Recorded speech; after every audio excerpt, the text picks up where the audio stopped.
Hey guys, welcome back to another Syria vlog. I hope you're enjoying this series. Today we are going to another creek. I think it's a creek in the valley area. And this time we're going to actually barbecue there. So I'm going to show you what that's like. And I'm hungry, it's hot, I can't wait to be out in nature. And we're just packing up and we're ready to go. So Yella, join us. We're just stopped so I can have a slush. It's really hot. And also we need to get some cups for tea, just a few supplies and stuff like that for the barbecue. And then we'll be ready to go. And as you can see, my abayas and hijabs have arrived from Kuwait. Also arrived from Kuwait, some of Salah's perfumes. Here we are, orange and lemon slush. Now to get to the valley, we had to pass through a couple of these little towns. So I just thought I would show you what a little town here in Syria looks like along the way.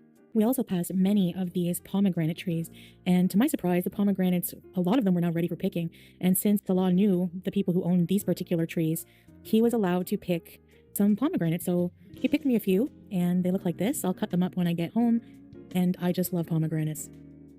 And we also saw many cute sheep along the way. Hello! You're so cute. Yes, you are so cute. We basically had to drive through a ton of farmland to get there, but it was actually very scenic and very peaceful and relaxing and all the good things.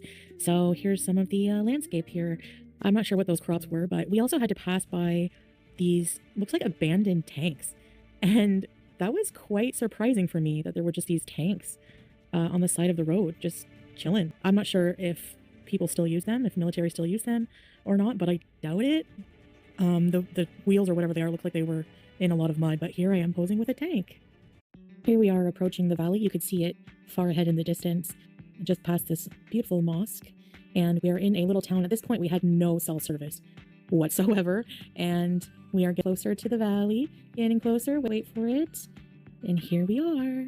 Wow, I've actually never seen a valley in real life or been to one, at least this big and vast. And there's some water at the bottom, and you see at the bottom there, we are going to be going to the bottom, which means a mountain road drive, a little dangerous. And yeah, this view, it is so gorgeous. And it was windy, and I felt dizzy going near the edge. But look at the sparkling water. And I, of course, have to take a selfie looking over the valley. Very, very gorgeous. Okay, here we are starting to descend the mountains, and I was freaking out the whole time. I was kind of embarrassed because we had other people in the car, and I kept like for him to stop, like in Arabic, that's how you say stop, because Salah, like, he thinks he's funny, driving kind of close to the edge, trying to freak us out. You know, it was fun. I didn't think that was fun at all. When he saw that I didn't think it was fun, he stopped doing it, and it's just there's no rails along the side, so I mean, I don't know. And look at here, the road just keeps getting narrower and narrower. It's really gross. There could be like a landslide. Look at the right, there's like a hill of dirt. But look at this view. The view is just so breathtaking. But yeah, back to the danger. Look at this road. It just kind of even more narrow. And at one point, it's really narrow, and there's like bends going around curves. And there's a part where Salah had to get out of the car and remove giant boulder rock things from the road so that we could pass. And it was very, very wrecking. I guess I don't like danger as much as I like just watching it from the safety of my home on TV or in movies, because look at this, rocks could fall and, you know, could hit you. I don't know. But once at the bottom here, look at this view. It was so gorgeous right by the water. We set up a little area where we can just relax, have some tea, have some barbecue. Here I am sitting on the mats we set out with pillows. And here we had some unexpected visitors, some goats with floppy ears. What I wouldn't give to pet one of them.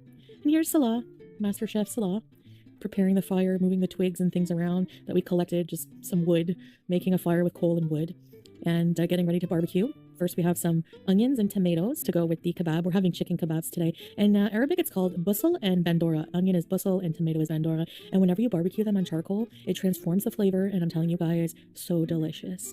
Here is a pack of white birds led by like this blackbird. I don't know if they're being led by or they're chasing it, but anyway. And here we are. Salah cooking the kebabs. He was the chef of the day. And yeah, the meat smelled so good. He went to a butcher shop before coming, and they season the meat for you and everything. So they basically prepare the kebab meat with all the spices, ground chicken and stuff like that. So they were very, very tasty on the charcoal. It just adds another flavor, you know. I'm wearing Salah's hat, which actually doesn't fit my fat head, but I don't know. Just having fun, doing selfies, you know, myself a little bit, and just having a good time, being happy. I wish you guys are doing the same. Salah didn't know I was filming him right here. He's gonna be mad maybe that I put this in the video, but you look handsome. And here we are with the sunset coming up. We don't want to be out late, but the sun is setting and it's really, really gorgeous. And here's some more birds. I just find something so beautiful about birds flying in packs over nature. I don't know. Nobody lives on the top of that mountain. I don't know. I think rolling down this hill would be like the ultimate hill rolling experience, but it would probably also be deadly, so forget it. Anyway, at the end of this adventure with stuffed bellies, we are home because I don't know why, but they didn't want to stay too late. They didn't want it to be too dark when we're heading home. Yeah, I hope you enjoyed this vlog, and I'll see you in the next one. Bye!